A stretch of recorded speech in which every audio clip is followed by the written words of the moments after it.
Welcome to BV9 news bulletin. ముందుగా headlines చూద్దాం. జిల్లా కలెక్టర్లతో సీఎం చంద్రబాబు సమావేశం. కలెక్టర్లకు దిశానిర్దేశం. హార్డ్ వర్క్ అంటే స్మార్ట్ వర్క్ చేయాలన్న చంద్రబాబు.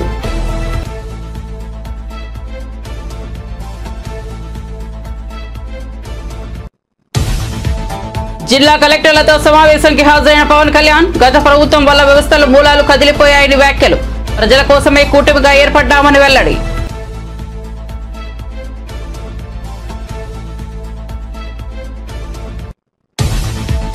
సీఎం రేవంత్ రెడ్డి తెలంగాణ గురించి మాట్లాడుతుంటే దెయ్యాలు వేదాలు వల్లించినట్లు ఉందన్న మాజీ మంత్రి హరీష్ రావు నిప్పులు. రేవంత్ రెడ్డి చరిత్రలో ఏ రోజు జై తెలంగాణ అనలేదు, ఉద్యమంలో పాల్గొనలేదన్న మంత్రి.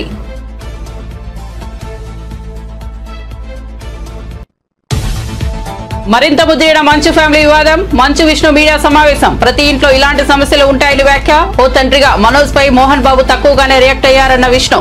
పోలీస్ వ్యవస్థపై గౌరవం ఉంది కాబట్టి సిపిని కలుస్తానని వెల్లడి. ఇక వార్త వివరాల్లోకి వెళ్తే ఏపీ ముఖ్యమంత్రి చంద్రబాబు డిప్యూటీ సీఎం పవన్ కళ్యాణ్ జిల్లా కలెక్టర్లతో కీలక సమావేశం నిర్వహించారు. ఈ కాన్ఫరెన్స్ లో మంత్రులు కూడా పాల్గొన్నారు. ఈ సమావేశంలో సీఎం చంద్రబాబు ప్రసంగించారు. ఈ సమావేశానికి హాజరైన జిల్లా కలెక్టర్లు, కార్యదర్శులు, మీడియా ప్రతినిధులకు నమస్కారాలంటూ ప్రసంగం ప్రారంభించారు. ప్రభుత్వ విప్ను ఎప్పటికప్పుడు తెలియజేయడం, ఇప్పటి వరకు చేసిన పనులను సమీక్షించుకోవడానికి ఈ కలెక్టర్ల సమావేశాలు ఉపయోగపడుతుంటాయని వెల్లడించారు. ఇప్పుడు ఇక్కడికి వచ్చినప్పుడు ఇంత మునిపే నేను చెప్పాను, 5వ తారీఖున మనం మొదటి కలెక్టర్స్ కాన్ఫరెన్స్ పెట్టుకున్నాం. ఆ రోజు అనేక సమస్యల మీద మనం చర్చించాం. ఒక దశ దిశ ఏ విధంగా పోవాలో మీ అందరికీ చెప్పడం జరిగింది.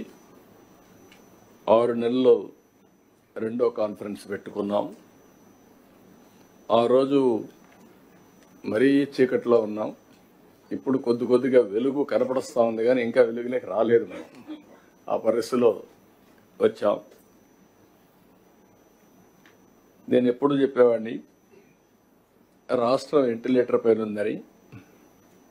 అక్కడి నుంచి అనేక విధాలుగా ఆలోచించి మొదటి విజయం మీరు చూస్తే ప్రజలు ఫ్రీగా ఎక్స్ప్రెస్ చేసే పరిస్థితికి వచ్చారు. ఇప్పుడు వస్తూ ఉంటే కూడా నేను దారిలో కనపడిస్తే ప్రజలు నవ్వుతూ మాకు స్వాగతం పలికారు. అంటే నవ్వుతూ స్వాగతం పలుకుతున్నారంటే దట్ ఇండికేట్స్ ఈరోజు మేము బాగున్నాం, భవిష్యత్తు పైన నమ్మకం ఉంది, మీరు జాగ్రత్తగా పనిచేయమని మమ్మల్ని హెచ్చరిస్తున్నారు. ఈ విషయం మీరు గుర్తుపెట్టుకోవాల్సిన అవసరం ఉంది. అయితే చాలా సవాళ్ళు ఉన్నా మీరు చూసినప్పుడు మీకు కూడా కలెక్టర్స్కి ఏమైనా జీతాలు వచ్చాయి. మీరు అప్పుడు కలెక్టర్స్ లేరు కాబట్టి మీకు తెలియదు, కానీ సీనియర్ ఆఫీసర్స్ కూడా 1వ తారీఖు జీతాలు రాలేదు. అక్కడి నుంచి జీతాలు 1వ తారీఖు ఇస్తున్నాం, పెన్షన్లు 1వ తారీఖు ఇస్తున్నాం. ఎవరైతే వర్క్ చేసిన ఎక్స్ ఎంప్లాయీస్ కూడా, రిటైర్డ్ ఎంప్లాయీస్ కూడా పెన్షన్స్ అన్ని ఇవ్వగలిగాం. అదే సమయంలో డిపార్ట్మెంట్స్ అన్నీ కూడా, డీఫంక్ట్ అయిన డిపార్ట్మెంట్స్ అన్నీ కూడా కరెక్ట్ చేసి మళ్ళా దారిలో పెట్టే పరిస్థితికి వచ్చాం. అదే సమయంలో మీరు ఒకసారి చూస్తే రాష్ట్ర భవిష్యత్తును దెబ్బతీసే విధంగా అనేక తప్పులు జరిగాయి. నాకు కూడా ఆవేదన ఉంది, బాధ ఉంది, కసి ఉంది, కోపం ఉంది. కానీ అదే సమయంలో జాగ్రత్తగా చేయకపోతే ఇంకా డిమారలైజ్ అయ్యే పరిస్థితి వస్తుంది. కాబట్టి నేను ఎక్కడా కాంప్రమైజ్ కాను. Be clear all of you. మీలో కూడా సమర్థత పెంచుకోవాలి. తప్పు చేసిన వాడిని మాత్రం ఎట్టి పరిస్థితిలో చట్ట ప్రకారం శిక్షించాలి. తప్పులు జరగకుండా చేసే బాధ్యత ఈ అధికార యంత్రాంగం పైన ఉంది. ఆ విషయం మీరు అందరూ నోట్ చేసుకోవాల్సిందిగా మరొకసారి మిమ్మల్ని అందరినీ కోరుతున్నాం. ఎందుకంటే మన బ్రాండ్ దెబ్బతినింది. 5 ఏళ్ళు బయట పోతే అవహేళన చేసే పరిస్థితికి వచ్చారు. అదే మళ్ళీ 6 నెలల్లో ప్రపంచం మొత్తం 1 by 1 మళ్ళీ వచ్చే పరిస్థితికి వచ్చారు. అంటే దీనికి కారణం విశ్వసనీయత, నమ్మకం. ఆ నమ్మకం ఉన్నప్పుడు పెట్టుబడులు వస్తాయి, డెవలప్మెంట్ జరుగుతుంది. ఆటోమేటిక్గా చాలా వరకు మనం అనుకున్న లక్ష్యాలు నెరవేర్చే పరిస్థితికి వస్తాం. అయితే ఇక్కడ సరిగోరుతున్నాం. ఇప్పుడు ఇక్కడికి వచ్చినప్పుడు ఇంత మునిపే నేను చెప్పాను, 5వ తారీఖున మనం మొదటి కలెక్టర్స్ కాన్ఫరెన్స్ పెట్టుకున్నాం. ఆ రోజు జిల్లా కలెక్టర్లతో సీఎం చంద్రబాబు అధ్యక్షతన ఏర్పాటు చేసిన సమావేశానికి ఉప ముఖ్యమంత్రి పవన్ కళ్యాణ్ కూడా హాజరయ్యారు. ఈ సందర్భంగా పవన్ కళ్యాణ్ ప్రసంగించారు. గత ప్రభుత్వం చేసిన పనులు ఏ స్థాయికి వెళ్లాయంటే అన్ని వ్యవస్థల మూలాలు కదిలిపోయాయని వివరించారు. వీటిని సరిదిద్దుకోవడానికి తాము అన్ని విభేదాలను పక్కన పెట్టి ఐక్యంగా ముందుకు కదిలామని పవన్ వివరించారు. యంత్రాంగం చేత సినిమా టికెట్లు అమ్మించడం దగ్గర నుంచి, ఇసుక దోపిడీ చేయడం దగ్గర నుంచి మా అందరికీ ఏమనిపించింది అంటే బయట నుంచి when we are not in governance, ఇంతమంది ఐఏఎస్ అధికారులు ఉన్నారు, ఇంతమంది సీనియర్ బ్యూరోక్రాట్స్ ఉన్నారు, how come none of them had raise their objection. అంటే మాకు కామన్ మెన్కి ఎలా ఉంటుందంటే బయట నుంచి చూస్తే యూర్ ఆల్ ఎక్స్ట్రీమ్లీ లైక్ మీరు ముసోరి లాంటి చోట నుంచి వచ్చి ఐఏఎస్లు చదివి how come you didn't say no to that? How come you haven't objected for anything, any wrongdoing? మాకు చాలా ఆశ్చర్యంగా ఉన్నది. ఎందుకు మీరు ఇంతమంది ఉండి ఇంత ఫిజికల్ ఇర్రెగ్యులారిటీ జరుగుతుంటే ఎందుకు మాట్లాడరు ఏంటి, ఏం చేయరు ఏంటి అనేది మా నిస్సహాయత, మా ఆవేదన. It was quite painful, it was quite మాకు రెస్ట్లెస్నెస్ వచ్చేది. And it is very easy to control few officials, to control the entire administration, and through that controlling the entire 5 crores plus of people. మన నిస్సహాయత రోడ్ల మీదకి వచ్చింది. ఈవెన్చువల్గా either from Syria or rest of the countries including Sri Lanka, if the political leadership fails, it is administrative division, administrative wing should be able to take part, make sure that decay doesn't go further. Last regime law, administration, let me be blunt, administration didn't participate. They just listened to them. They didn't say no. The cost of no of last administration is 10 lakh crores debt to the state, and we are struggling today. ఈ రోజుకి మా ఆఫీసుల ముందుకు వచ్చి, party ఆఫీసుల ముందుకు వచ్చి ఒక్కొక్కరు మా దగ్గరికి వచ్చి ఇన్ని సమస్యలు అని చెప్తా ఉంటే డబ్బులు లేవు, జీతాలు ఇవ్వలేకపోతుంది చాలామందికి. మొన్న ఈ మధ్యన సత్యసాయి జిల్లాలో ఒక 30 కోట్లు జీతాలు ఇవ్వలేకపోయాం. అనుబుల్ సీఎం గారి దృష్టికి తీసుకెళ్ళి కానీ పాపం చాలా అడ్జస్ట్ చేసి డబ్బులు ఇచ్చారు. అంటే ఇవన్నీ చూస్తుంటే it is a big lesson all of you should learn. ఎందుకంటే ఫైనల్గా మీకు బ్లంట్గా చెప్తాను, ప్రజలు తిరగబడతారు. You had seen Syria, been seeing in Syria, being in Sri Lanka and so many other countries. మనం ఎక్కడ లాస్ట్ టైం దూరంలో లేవు. సీఎం రేవంత్ రెడ్డి తెలంగాణ ఉద్యమం ఏర్పాటు గురించి మాట్లాడడం దయ్యాలు వేదాలు వల్లించినట్లు ఉందని బీఆర్ఎస్ ఎమ్మెల్యే హరీష్ రావు ఎద్దేవా చేశారు. సంగారెడ్డిలో ఏర్పాటు చేసిన మీడియా సమావేశంలో ఆయన మాట్లాడుతూ తెలంగాణ ఉద్యమంలో ఒక్కరోజు కూడా రేవంత్ రెడ్డి పాల్గొనలేదని, జై తెలంగాణ అనలేదని, అసలు ఆయనకు తెలంగాణ ఉద్యమం అమరవీరుల గురించి మాట్లాడే హక్కు లేదన్నారు. కేసీఆర్ ఆమరణ దీక్షతో డిసెంబర్ 9న తెలంగాణ ప్రకటన వెలువడనుందని, తెలంగాణ ఏర్పాటు ఆలస్యం కావడానికి కారణం కాంగ్రెస్ పార్టీ అని మండిపడ్డారు. ఎవరో దయతో తెలంగాణ వచ్చిందనడం ఉద్యమాన్ని, అమరవీరులను అవమానించడమే అన్నారు. 9 ఉద్యమాన్ని ఇనుపకాలతో తొక్కింది ఇందిరమ్మ రాజ్యం. అసెంబ్లీ ముందు అమరవీరుల స్తూపం ఏదైతుందో ఆ స్తూపమే కాంగ్రెస్ జరిపిన దమనకాండకు గుర్తుగా అసెంబ్లీ ముందు అమరవీరుల స్తూపం ఉంది. ఆ స్తూపం కింద బుల్లెట్లుంటాయి. 1969 ఉద్యమంలో 369 మందిని కాంగ్రెస్ పార్టీ కాల్చి చంపితే ఆ కాంగ్రెస్ యొక్క దమనకాండ, కాంగ్రెస్ పొట్టన పెట్టుకున్న 369 మందికి సూచికగానే ఇవాళ అసెంబ్లీ ముందు అమరవీరుల స్తూపం ఉన్నది. జై తెలంగాణ అన్న పాపానికి, నేరానికి, అదొక నేరం కింద 369 మందిని కాల్చి చంపింది కాంగ్రెస్ పార్టీ కాదా? ఆ రోజు తెలంగాణ ప్రజాసమితిని చెన్నారెడ్డి గారి నాయకత్వంలో ప్రజలు గెలిపించి తమ ఆకాంక్షను కేంద్ర ప్రభుత్వానికి చాటి చెప్పితే తెలంగాణ ప్రజాసమితిని కాంగ్రెస్ లో విలీనం చేసుకొని తెలంగాణ ప్రజల ఆకాంక్షల్ని కాలరాసింది కాంగ్రెస్ పార్టీ. ఏ నాయకునికి పదవి రాకపోయినా తెలంగాణ పేరిట దుకాణం పెట్టాలి, పదవి రాగానే దుకాణం బంద్ చేయాలి. ఇది కాంగ్రెస్ పార్టీ నాయకుల చరిత్ర. ఎందుకంటే కాంగ్రెస్ పార్టీ మొదటి నుంచి కూడా మీరు అన్యాయమే చేసింది. వద్దంటే తెలంగాణను ఆంధ్రలో కలిపిండు, ఫజల్ అలీ కమిషన్ రిపోర్ట్ను బుట్టదాఖలు చేసిండ్రు. 69 ఉద్యమంలో 369 మందిని కాల్చి చంపిండ్రు. ఆ తర్వాత ప్రజాసమితిని 11 ఎంపీలు గెలిపిస్తే వాళ్ళను కాంగ్రెస్ లో కలుపుకొని ప్రజల ఆకాంక్షల్ని కాలరాసిండ్రు. ఇది కాంగ్రెస్ చరిత్ర. 2001లో కేసీఆర్ గారు పార్టీ పెట్టకపోతే, కేసీఆర్ పోరాడకపోతే అసలు తెలంగాణ మాటే లేదు కదా. 2001లో కేసీఆర్ పార్టీ పెట్టక ముందు తెలంగాణ శాసనసభలో, ఆంధ్రప్రదేశ్ శాసనసభలో తెలంగాణ పదం నిషేధించిండ్రు. ఎవరన్నా ఎమ్మెల్యే అసెంబ్లీలో లేచి నా తెలంగాణ అంటే, ఏ తెలంగాణ అనే పదం అసెంబ్లీలో నిషేధించడం, నువ్వు తెలంగాణ అనొద్దు, వెనుకబడ్డ ప్రాంతం అనాలి. ఇది నాటి పరిస్థితి. ఎవరు దీనికి కారణం? 50 ఏళ్ళు ఈ రాష్ట్రాన్ని పాలించిన కాంగ్రెస్ కావచ్చు, 16 ఏళ్లు పాలించిన తెలుగుదేశం. 66 ఏళ్ల మీ పాలనలో ఏం చేసిండ్రు? జై తెలంగాణ అనే పదాన్ని నిషేధించారు. అసెంబ్లీలో ఎమ్మెల్యేలు ఎవరు తెలంగాణ పదం ఎత్తే అవకాశమే లేకుండా చేసిన రోజుల్లో కేసీఆర్ గారు పార్టీ పెట్టి తెలంగాణ సాధించారు. కేసీఆర్ పార్టీ పెట్టకపోతే అసలు తెలంగాణ పదమే లేదు కదా. తెలంగాణ రాష్ట్రం ఎక్కడిది? తెలంగాణ అనే పదమే లేకుండా చేసిన చరిత్ర మీది. ఇక మీరు మేము తెలంగాణ ఇచ్చినామని చెప్తే దయాలు వేదాలు వలిచ్చినట్టు కాదు. ఇది 69 ఉద్యమాన్ని ఇనుపకాలతో తొక్కింది ఇందిరమ్మ రాజ్యం. అసెంబ్లీ ముందు అమరవీరుల స్తూపం ఏదైతుందో ఆ స్తూపమే.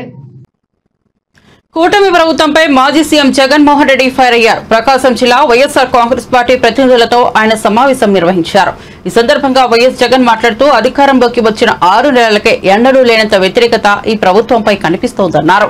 వైసీపీ హయాంలో పలావ్ పెడితే సీఎం చంద్రబాబు బిర్యానీ పెడతారనుకున్నారని, ఇప్పుడు ఆ రెండు పోయాయని చెప్పారు. మన వ్యక్తిత్వం విశ్వసనీయ వల్లే రేపు మళ్లీ అధికారంలోకి వస్తామని వైఎస్ జగన్ ధీమా వ్యక్తం చేశారు. చంద్రబాబు చెప్పిన అబద్దపు హామీల పట్ల ప్రజలు ఆగ్రహంతో ఉన్నారని, దానివల్లనే డైవర్షన్స్ పాలిటిక్స్ కు పాల్పడుతున్నారని మండిపడ్డారు. ఇవన్నీ ప్రజలకు నాసిరకం బియ్యం సప్లై కావడం వల్ల, ప్రజలకు సరిగ్గా బియ్యం సప్లై చేయకపోవడం వల్ల ఇది రివర్స్. ప్రజల దగ్గర నుంచి ఈ డీలర్లు కొనుక్కోవడం, ఈ డీలర్ల దగ్గర నుంచి ఎమ్మెల్యేలు తీసుకోవడం, ఎమ్మెల్యేల దగ్గర నుంచి ఎక్స్పోర్ట్స్. ఇది జరుగుతూ ఉండదు. ఇప్పుడు తప్పు వీళ్ళు చేస్తూ ఉండి ఇంకొకరి మీద ఏళ్ళెత్తి చూపిస్తారు. మన హయాంలో దళారీ వ్యవస్థను పూర్తిగా తీసేసి ప్రతి రైతుకు కనీస మద్దతు ధర ఖచ్చితంగా వచ్చేట్టుగా ఆర్బీకేలే వాళ్లకు పేమెంట్ స్లిప్స్ ఇచ్చేట్టుగా మన ప్రభుత్వంలో జరిగితే, రైతుకు ఏ మిల్లుకు తాను పోవాలి అనేది పూర్తిగా పక్కన పెట్టేసి పలాని మిల్లుకే మీరు పోవాలి అనేది తీసేసి రైతుకు మిల్లర్కు సంబంధం లేకుండా చేసిన పాలన మంది. ఆర్బీకే దగ్గరనే మీకు ఎంత రేటు వస్తుంది అని చెప్పి అక్కడే స్లిప్స్ ఇచ్చే కార్యక్రమం జరిగింది, మన హయాంలో జరిగింది. ఈరోజు ఏం జరుగుతూ ఉంది? రైతులు పంట చేతికి వచ్చేసరికి ఈ క్రాప్ లేదు, ఆర్బీకే వ్యవస్థ నీరు గారిపోయింది, ఆర్బీకే దగ్గర కొనుగోలు చేసేవాడు లేడు. సో రైతులు గత్యంతరం లేక మిల్లర్ల దగ్గరికి పోవడం, మిల్లర్లు 300 రూపాయలు 400 రూపాయలు తక్కువ రేటు కొనుగోలు చేయడం, ఇది ఇప్పుడు జరుగుతూ ఉంది. అన్ని రకాలుగా సర్వనాశనం చేస్తూ ఉన్న ఈ పరిస్థితుల మధ్య, ఈ డైవర్షన్ పాలిటిక్స్ మధ్య ఈరోజు మనం పార్టీ బలోపేతానికి, పార్టీ బలోపేతంతో పాటు ప్రజల తరపున మనం నిలబడడానికి ఏ రకమైన ఉద్యమం చేయాలి, ఎలా ఉద్యమాలు చేయాలి అని చెప్పి ఆలోచన చేయడానికి మనం అంతా కూడా ఈరోజు సన్నద్ధమైనాం. ఎందుకంటే ప్రజల తరపున మళ్ళీ పోరాటం చేయాల్సిన సమయం వచ్చింది. ప్రజల తరపున ప్రజలకు దగ్గర కావాల్సిన సమయం వచ్చింది. ప్రజలు ఇబ్బందుల్లో ఉన్నప్పుడు మనం ఉన్నాము అన్న భరోసా ప్రజలకు మనం ఇవ్వాలి. ప్రతి అడుగులోనూ వ్యతిరేకతే. ఒకవైపున చేయాల్సిన ఏ మంచి పని జరగలేదు. సూపర్ 6లు లేవు, సూపర్ 7లు లేవు. మరోవైపున వ్యవస్థలన్నీ పూర్తిగా నీరు గారిపోయాయి. విద్యారంగం కానీ, వైద్య రంగం కానీ, వ్యవసాయ రంగం కానీ, డోర్ డెలివరీ కానీ, గవర్నెన్స్ కానీ. మరోవైపున చూస్తే బాధుడే బాధుడు. కరెంటు బిల్లులు ముట్టుకుంటే, కరెంటు బిల్లులు ఈరోజు ముట్టుకుంటే ఈ నెల స్టార్ట్ అయింది. ఇంకా మొదటి డోసే 6,000 కోట్ల రూపాయలకు సంబంధించిన మొదటి డోసు ఈరోజు ఇచ్చినాడు ఈ నెల బిల్లులో. నవంబర్ నెల బిల్లు, డిసెంబర్ నెల బిల్లు, ఏ ఇంటికి వెళ్ళి కరెంటు బిల్లు ఎంత అని చెప్పి తేడా అడిగితే ప్రతి ఇంట్లో కూడా తేడా కనిపిస్తుంది. కనీసం 300 రూపాయలు పైన రేట్లు పెరిగినాయి. అది ఈ నెలే. రేపు నెల మరో 9,000 కోట్లు వేస్తున్నాడు. ఆ 9,000 కోట్ల భారం కూడా రేపు నెల బిల్లులో కనిపిస్తుంది. Passengers in 2024, reflecting a growth of almost 4 times.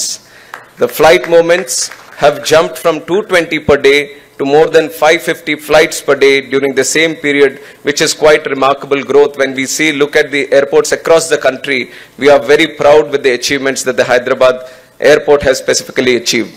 And in anticipation of the rapid growth in passenger traffic, the terminal capacity has also been increased to 34 million per annum recently, which is also very good for the passengers. And this APOC facility that we are starting today totally aligns with that vision that I have for the country, and especially when I took charge as the Minister for Civil Aviation, the word that I used specifically in how I am going to deal with civil aviation was I want to create ease of flying. I want to make it more passenger-centric. And how do you do that is to bring in the available technology that is there today into the day-to-day operations for the airlines, for the airports and other technologies.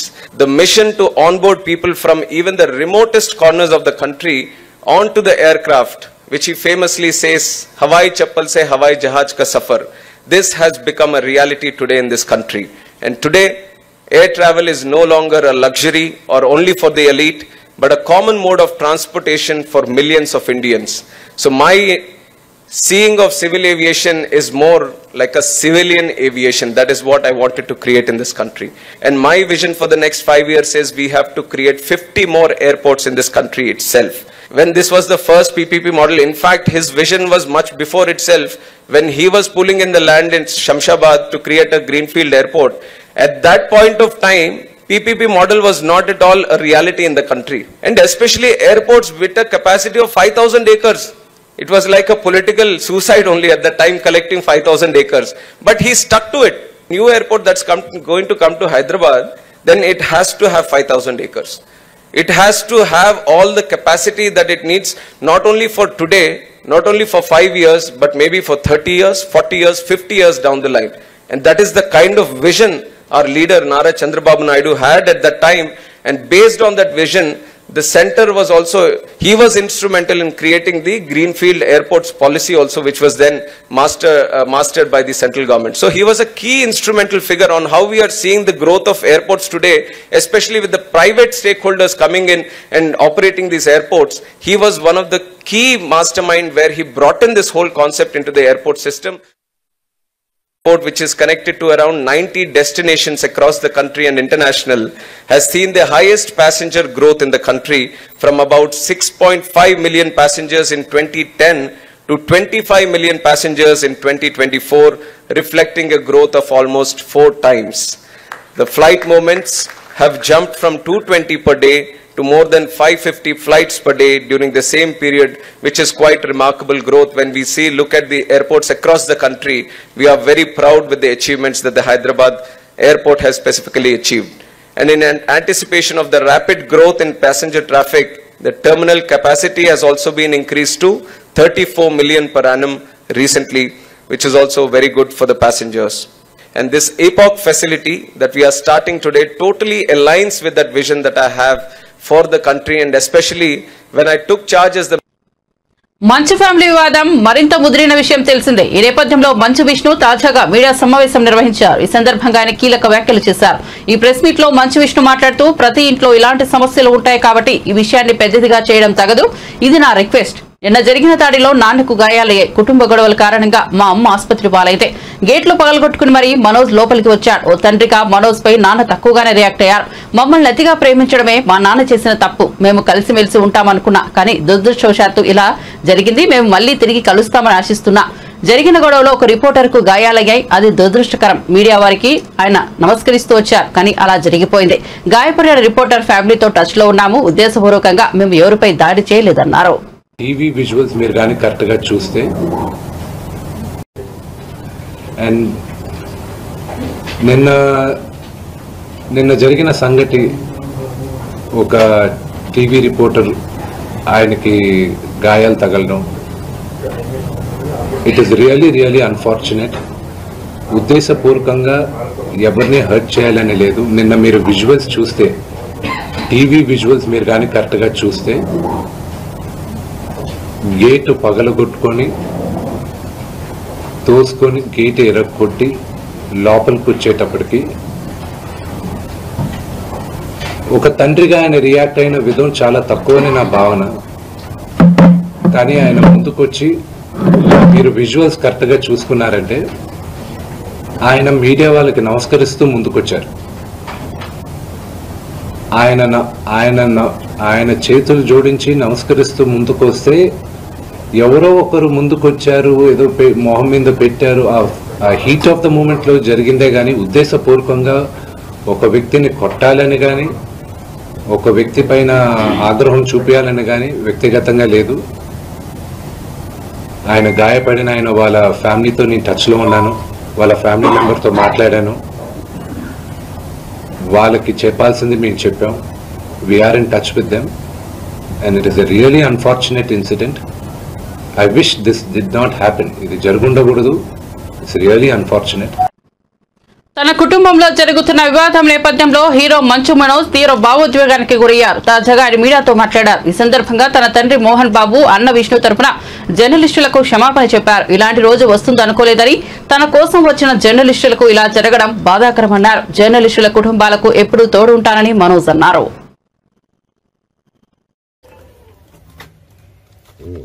Media మిత్రులకి, ముఖ్యంగా ఇద్దరు అన్నలకి నా క్షమాపణలు. మా నాన్న తరఫున, మా అన్న తరఫున నేను సారీ అడుగుతున్నాను. నేను తమ్ముడు అనుకోండి, మీ వాడిని అనుకోండి, మీకు నీ తోడుంటాను. మీకు ఏదున్నా నాకు ఫోన్ చేసేదండి. నేను ఎప్పుడు ఒక్క కాల్ దూరంలోనే ఉంటాను. I will always be that to support you and your family. And I'm sorry. నా కోసం సపోర్ట్ చేసేదానికి వచ్చి మీకు ఇలా జరగడం నాకు చాలా బాధగా ఉంది. నా భార్య పేరు లాగుతున్నారు, 7 నెలల కూతురు పేరు లాగుతున్నారు. నేనేం అడగలేదు, సొంత కాళ్ళ మీద పనిచేస్తున్నాను. మా ఆవిడ కూడా వాళ్ళ ఇంటి వైపు ఏ డబ్బు తీసుకురాలేదు, వాళ్ళ ఇంట్లో డబ్బు అడగలేదు, నేను అడగలేదు, ఆస్తి అడగలేదు. మా ఆవిడ 7 నెలలు గర్భవతిగా ఉన్నప్పుడు తనకి 7 నెలలు ఉన్నప్పుడు మా అంకుల్ వాళ్ళు ప్రతి ఒక్కరూ 7 నెలలు కాదు కదా 7 నెలలు తను ప్రెగ్నెంట్గా ఉన్నప్పుడు మా అంకుల్ విజయవాడలో ఉంటారు. అండ్ ఇక్కడ కొంతమంది అంకుల్ నాన్నగారు బాగా క్లోజు. మనోజ్, నువ్వు ఎన్నో సంవత్సరాలు ఇంటి బయటగా ఉన్నావు, నీ సొంతంగా ఉన్నావు. మీ నాన్నగారు అమ్మగారు ఒకరే ఉన్నారు.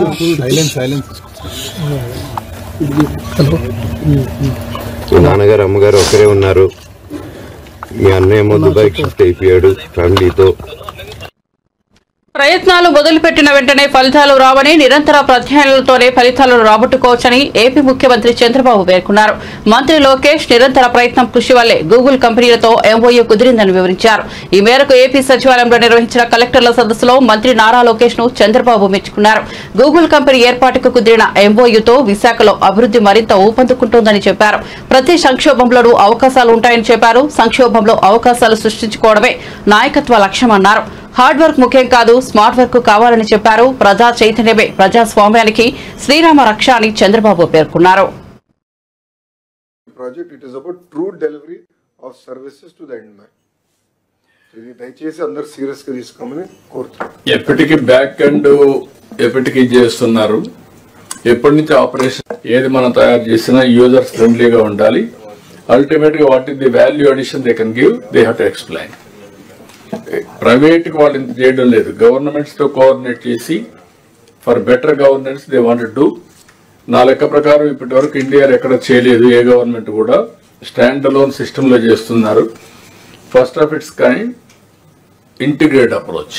టోటల్ గా అన్ని కూడా ఇంటిగ్రేట్ చేస్తున్నాం, all services. Sir small submission sir, ఇక్కడ ప్రధానంగా ఏంటంటే మొత్తం సింగిల్ నంబర్ లో entire government delivery we want to streamline. So departments cannot maintain their own numbers. From RTC, birth certificate, death certificate, reissuance of Board of Intermediate Marks, for example, or even school-related caste certificate.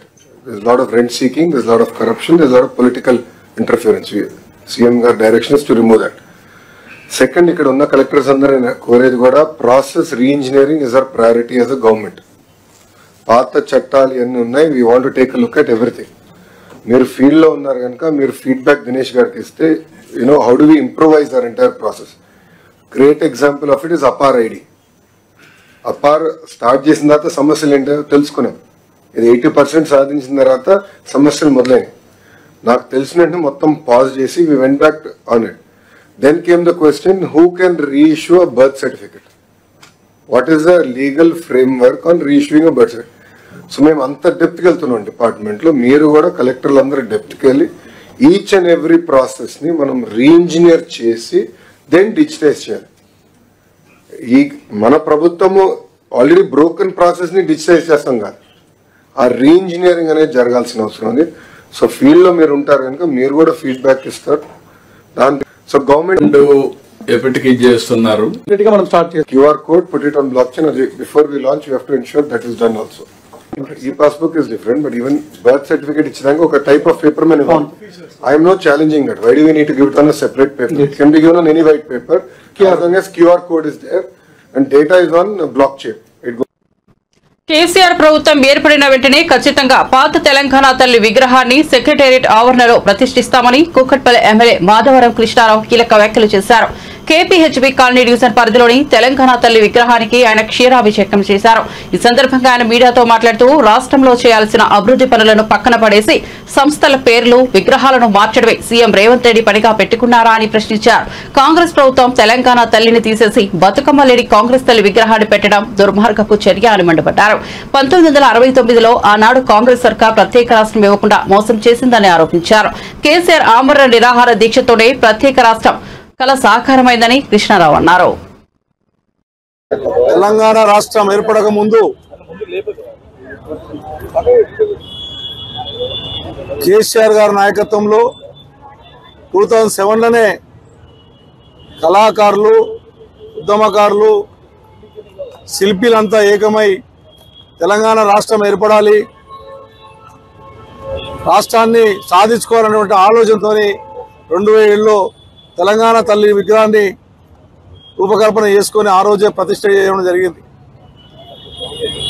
దాని అనంతరం కూడా ప్రతి ఊర్లో, ప్రతి గల్లీలో, ప్రతి పల్లెలో కూడా ఇప్పుడున్నటువంటి విగ్రహం ఇక్కడ ఏర్పాటు చేసినటువంటి సురేష్ రెడ్డి గారి ఆధ్వర్యంలో ఆ రోజున 2007 ముందే 2007లోనే విగ్రహాలు ఏర్పాటు చేసుకున్నారు కూకట్పల్లిలో.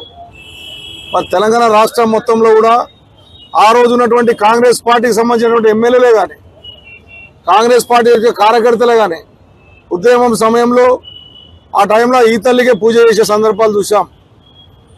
మరి సడన్గా 17 సంవత్సరాల తర్వాత ఇప్పుడున్న ప్రభుత్వం రేవంత్ రెడ్డి గారు తల్లినే మార్చేశాడు. మనం ఎప్పుడన్నా ఒక భగవంతుని చూడాలన్నా, ఒక అమ్మవారిని చూడాలన్నా మనం ఒక కిరీటం అనేది కంపల్సరీ ఉంటుంది అమ్మవార్లకు. భారతదేశంలో ఇతర దేశంలో కూడా ఎక్కడ లేనటువంటి విధంగా బతుకమ్మ పండుగ. అసలు తెలంగాణ రాష్ట్రం బతుకమ్మ అంటేనే గౌరవమ్మ పూజించినట్టు. తెలంగాణ రాష్ట్రం గుర్తుకొచ్చేదే తెలంగాణ రాష్ట్రంలో బతుకమ్మను చూసే పెద్ద ఎత్తుగా ఇతర దేశాలు ఆడుకునేటటువంటి పరిస్థితి తీసుకొచ్చాం. అటువంటి బతుకమ్మను మాయం చేశారు, కిరీటం తీసేశారు, తల్లిని మార్చేసి ఇంకో తల్లిని ఏర్పాటు చేశారు.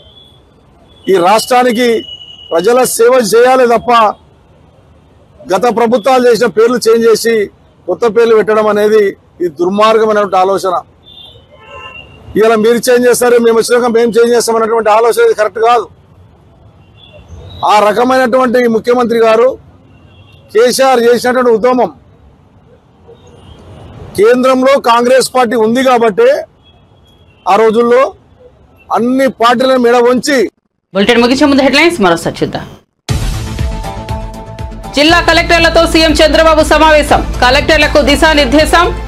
హార్డ్ వర్క్ కంటే స్మార్ట్ వర్క్ చేయాలన్న చంద్రబాబు.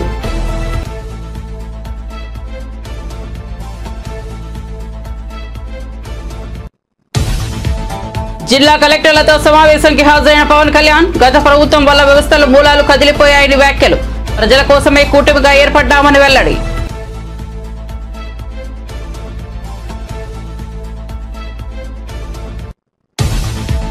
సీఎం రేవంత్ రెడ్డి తెలంగాణ గురించి మాట్లాడుతుంటే దెయ్యాలు వేదాలు వల్లించినట్లు ఉందన్న మాజీ మంత్రి హరీష్ రావు నిప్పులు. రేవంత్ రెడ్డి చరిత్రలో ఏ రోజు జై తెలంగాణ అనలేదు, ఉద్యమంలో పాల్గొనలేదన్న మంత్రి.